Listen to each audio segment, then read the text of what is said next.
हमारे समाचार संपादक वरुण गोयल जी हमारे साथ लगातार जुड़े हुए हैं, उनका एक बार फिर से रुख करना चाहूंगी मैं।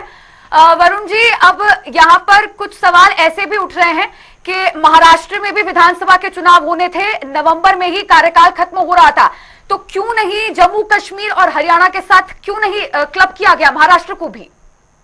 देखिए, मैंने बताया था कि 5 नवंबर का आखिरी जो समय है हरियाणा विधानसभा का, और महाराष्ट्र का जो है वो 25 नवंबर है, फिर झारखंड का 5 जनवरी तक जाता है, तो उनके पास उतना स्पेस था। अब क्योंकि एक चुनाव जो है जम्मू कश्मीर में होना है, उसके साथ अगर 2 राज्यों को क्लब किया जाए, और जैसा अभी रंजीत चौटाला बता रहे थे 15 अक्टूबर तक का अनुमान था कि तब तक चुनाव हो सकता है। अब आप देखिए कि पिछली बार 21 अक्टूबर को चुनाव हुआ, 2014 में 15 अक्टूबर को चुनाव हुआ, 2024 में 1 अक्टूबर को चुनाव हुआ, यानी चुनाव अक्टूबर के महीने में ही हो रहा है, यह स्पष्ट है। और 4 तारीख को नतीजे आ जाएंगे, यानी कि हम ये जरूर कह रहे हैं कि पिछली बार से ये 20 दिन पहले है, 2014 से बात कर रहे हैं तो 2 हफ्ते पहले है।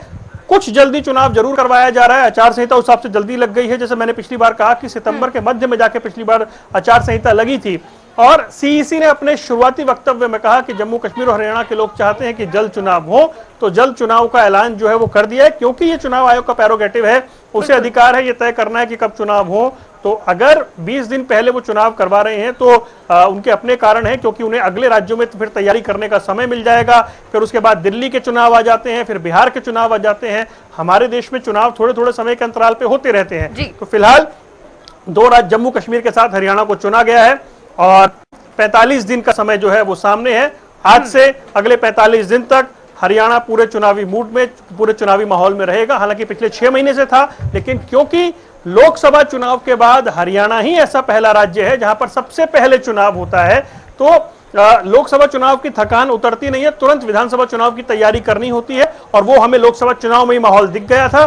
तो तैयारी इस तरीके से थी कि नेता मैदान में भी थे, फील्ड में भी थे, दफ्तरों में भी थे, सोशल मीडिया पर भी एक्टिव थे। अब किसको टिकट मिलेगी, कौन टिकट के निकट, ये बड़ा एक पहलू रहेगा। बड़ी संख्या में लोगों ने आवेदन किया है। पिछले कुछ समय से बीजेपी की स्ट्रेटजी रही है कि वो जो प्रत्याशी हैं उनके नाम का ऐलान जल्दी करते हैं। हमने लोकसभा चुनाव में भी देखा और राज्यों के चुनाव में भी देखा, ताकि नेता को प्रचार करने का पूरा मौका मिले। बीजेपी ऐसी स्ट्रेटजी पिछले कुछ चुनाव से अपना रही है। तो देखना होगा कि क्या बीजेपी हरियाणा में जल्दी उम्मीदवारों के नाम का ऐलान करती है, और उसके बाद पूरी तरीके से जो मैदान है वो खुला हुआ है। हरियाणा की असली लड़ाई जो है वो शुरू हो चुकी है। चलिए ठीक है वरुण जी, एक बार फिर से आपका रुख करूंगी।